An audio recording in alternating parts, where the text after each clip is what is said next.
imagine being surrounded by this elite squad of legal scholars, and their entire career is just built on finding a single fatal flaw in your logic. Oh, yeah, that'd be a total nightmare. Right. Well, that is exactly the trap set for Jesus in the notes you shared with us for today's deep dive. It's a 7-step, quiet time devotional guide dated March 14th, 2026. It is. And our mission today is really exploring that profound difference between, just knowing facts about a subject and actually experiencing it. Yeah, and we're using Matthew chapter 22 as our foundation here. So, okay, let's unpack this.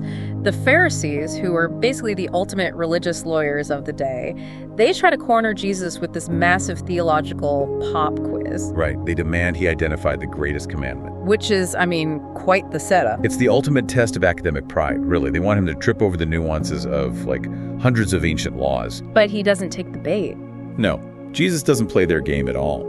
He just says the greatest commandment is to love the Lord your God with all your heart, soul, and mind. And then the second is to love your neighbor as yourself. It's just so simple. Exactly. He takes the entire massive body of the law and the prophets and just binds them together into these two inseparable rules. It's sort of like taking a dense, multi-volume legal encyclopedia and condensing the whole thing into a simple 2-sentence mission statement. That is a great way to put it. You don't need to memorize 1,000 separate statutes if you just understand that one core principle. Right. But then, right after this brilliant synthesis, Jesus suddenly flips the script. He starts interrogating the Pharisees about King David's lineage. He really turns the tables on them. But why? Honestly, isn't that just a deflection tactic? It kind of feels like he's changing the subject to avoid getting trapped in more of their questions. Well, what's fascinating here is that it definitely looks like a deflection at first glance.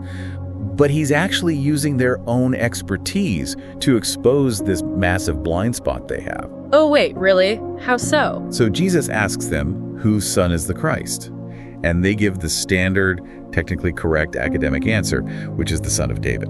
Okay, that makes sense. Right, but then Jesus quotes King David himself, who calls the Christ Lord. Wait, I am completely missing the punchline here. Why does quoting David shut them down so completely? It is all about ancient Jewish cultural norms. In that society, a patriarch is always considered greater than their descendant. Oh, I see. Yeah, so a great-great-grandfather would never look at his distant grandson and call him Lord. Wow, okay, that is quite the logic trap. Exactly. By pointing out this contradiction, he forces them into a corner. If the Messiah is strictly a human descendant of David, David wouldn't call him Lord. Right. He's making them realize the Messiah must be divine, which completely shatters their existing mental model. So they knew the trivia perfectly, but totally missed the reality standing right in front of them. Exactly. And that brings us to the present-day application in the source text. Yes, and here is where it gets really interesting for you listening, because your notes suddenly pivot this dynamic to the modern day, kind of pointing a mirror at how Christianity is perceived right now. It brings up some pretty heavily polarized critiques, actually. It really does. Looking objectively at the source text, it asks these provocative rhetorical questions like, is the faith defined by historical atrocities, crusades and colonial massacres? Or, on the flip side, is it defined by modern political opposition to things like homosexuality and anti-discrimination laws? Right, and we're just reporting what the text says here.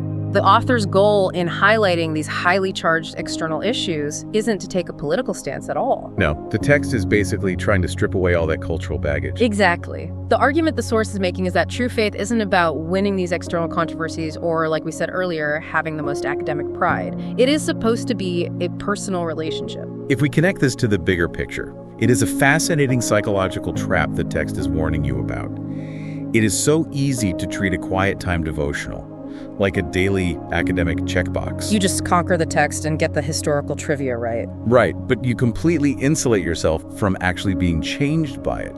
It is literally the difference between studying the menu and actually eating the meal. You can memorize the ingredients all day long, but that doesn't mean you have tasted the food. I love that. So, what does this all mean for you, the listener? It is about moving beyond gathering facts. Yes, ultimately, this text challenges you to look at how you handle information. You can be the smartest person in the room with all the right answers, but if that knowledge doesn't translate into genuinely applying it, well, the text argues you have missed the point entirely. Which brings up a crucial question for you to ponder as we wrap up today. Let's hear it. If the ultimate test of understanding a principle is how it transforms your actions toward others. What is a piece of knowledge you hold right now that desperately needs to move from your head to your hands?